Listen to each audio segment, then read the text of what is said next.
ఈ వీడియోలో మనం కారణాంక విభజన గురించి నేర్చుకుంటాము. Introduction to factorisation. అయితే కారణాంకాలు అనే పదాన్ని మనం ముందుగా చాలాసార్లే వినే ఉంటాం, అవునా?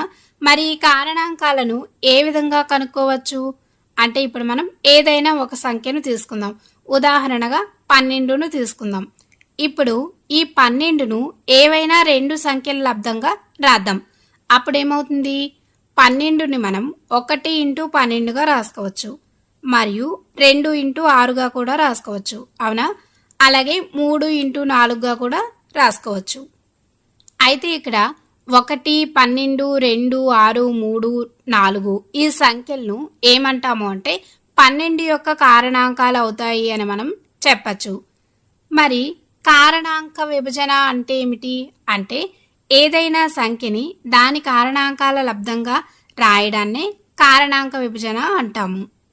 అయితే ఇక్కడ 12ని 3 ఇంటూ 4గా రాసుకోవచ్చు కదా. దీంట్లో 3ని మనం 12 యొక్క కారణాంకం అవుతుంది అని చెప్పచ్చు. దీని అర్థం ఏమిటి అంటే 12ను 3తో నిశ్శేషంగా భాగించవచ్చు అని అర్థము. కారణాంకాన్ని మనము ఇంగ్లీష్లో ఫ్యాక్టర్ అంటాము. అయితే ఇక్కడ సంఖ్య 3 మాత్రమే కాదు, 1, 12, 2, 6, 4 ఈ సంఖ్యలన్నీ కూడా 12 యొక్క కారణాంకాలు అవుతాయని మనం చెప్పచ్చు. అంటే ఏంటి? 12ను ఈ సంఖ్యలన్నీ కూడా నిశ్శేషంగా భాగిస్తాయి అని అర్థం. అయితే ఇక్కడ సంఖ్యలకు ఏ విధంగా అయితే కారణాంకాలను కనుక్కున్నామో అదేవిధంగా బీజేయ సమాసాలకు కూడా కారణాంకాలను కనుక్కోవచ్చు. అది ఏ విధంగా అనేది ఇప్పుడు మనం చూద్దాం.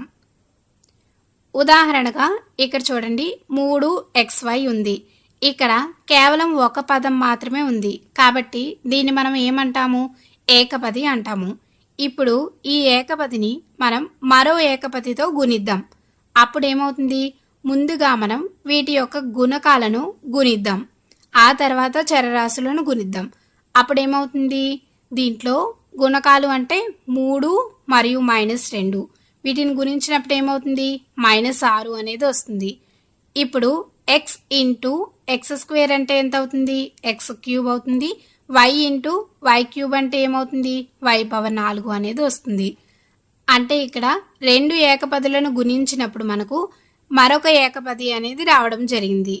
ఇక్కడ దీని అర్థం ఏమిటి అంటే 3xy అనేది -6x³ y⁴ యొక్క కారణాంకం అవుతుంది అని మనం చెప్పచ్చు.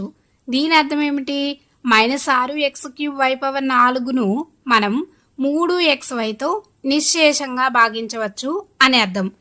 అయితే ఇక్కడ 3xy అనేది మాత్రమే దీనికి కారణాంకం కాదు, -2x² y³ అనేది కూడా మరొక కారణాంకం అవుతుంది. అంటే -6x³ y⁴ను -2x² y³ కూడా నిశ్శేషంగా భాగించవచ్చు అని అర్థం. అంటే ఈ రెండు ఏకపదులు కూడా -6x³ y⁴ యొక్క కారణాంకాలు అవుతాయి అని మనం చెప్పచ్చు. అయితే ఇక్కడ మనం ఏకపదులకు కారణాంకాలు ఏమవుతాయి అనేది చూసాము. మరి ద్విపదులు అలాగే బహుపదుల సంగతి ఏమిటి? వాటికి కారణాంకాలను మనం ఏ విధంగా కనుక్కోవచ్చు అంటే ఉదాహరణగా ఇక్కడ చూడండి, ఒక ద్విపది ఉంది x+3 అనేది. దీన్ని మనం మరొక ద్విపదితో గుణించాము అనుకోండి. అప్పుడేమవుతుంది? రెండు ద్విపదులను గుణించడము అనేది మనం ముందు వీడియోలో చాలాసార్లు అయితే నేర్చుకున్నాము. వీటిని మనం ఏ విధంగా గుణించవచ్చు? x ఇంటూ x ఏమవుతుంది? x² అవుతుంది. x ఇంటూ 7 ఏమవుతుంది? 7x అవుతుంది. 3 ఇంటూ x ఏమవుతుంది? 3x అవుతుంది. 3 ఇంటూ 7 ఏమవుతుంది? 21 అవుతుంది. ఇప్పుడు మొదటి పదం x², తర్వాత రెండు పదాలను మనం కలిపినప్పుడు ఎంత వస్తుంది? 10x వస్తుంది ప్లస్ 21 అనేది వస్తుంది. అంటే ఇక్కడ రెండు ద్విపదులను గుణించినప్పుడు మనకు ఒక త్రిపది అనేది రావడం జరిగింది.